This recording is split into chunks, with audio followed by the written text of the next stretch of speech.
ఇక Tuni municipal vice chairman ఎన్నిక మరోసారి వాయిదా పడింది. కోరం లేకపోవడంతో 4గోసారి ఎన్నికను వాయిదా వేశారు. మళ్లీ ఎన్నిక ఎప్పుడు జరుగుతుంది అనేది త్వరలో నిర్ణయిస్తామని అధికారులు చెప్తున్నారు.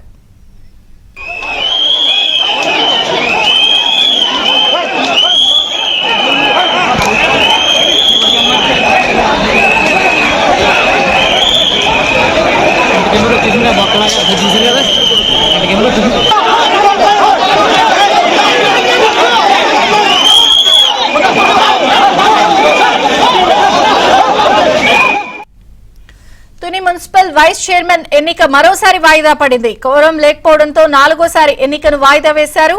మళ్లీ ఎన్నిక ఎప్పుడు జరుగుతుంది అనేది త్వరలో నిర్ణయిస్తామని అధికారులు చెప్తున్నారు. పూర్తి సమాచారం మా ప్రతినిధి అప్పారావు అందిస్తారు. అప్పారావు. ఇది Chandrika, Tuni municipal vice chairman ఎన్నిక మరోసారి వాయిదా పడింది. కోరం లేకపోవడంతో 4గోసారి ఎన్నికను రద్దు చేస్తున్నట్టు అధికారులు ప్రకటించారు. అయితే ఎన్నికకు సంబంధించి ప్రతిసారి కూడా తెలుగుదేశం పార్టీ కౌన్సిలర్లందరూ కూడా ఎన్నికకు హాజరవుతున్నారు. అయితే వాటమి భయంతో వైసీపీ కౌన్సిలర్లందరూ కూడా కిడ్నాప్ చేశారనే తీవ్ర స్థాయిలో ప్రచారం జరుగుతుంది.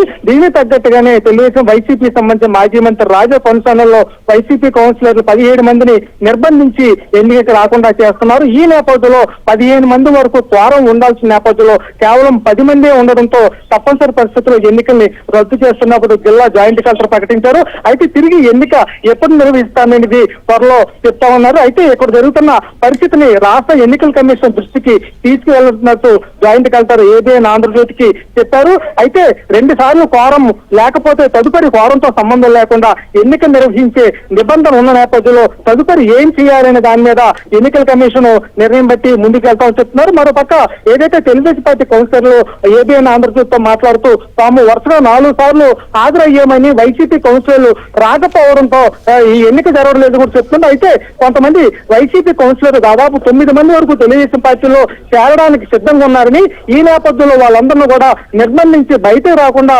వైసీపీ డ్రామాలు ఆడుతున్న నేపథ్యంలోనే ఎన్నిక వరుసగా వాయిదా పడుతూ వస్తుందని కూడా చెప్తున్నారు విజయ చంద్రిక. Thank you Apparao.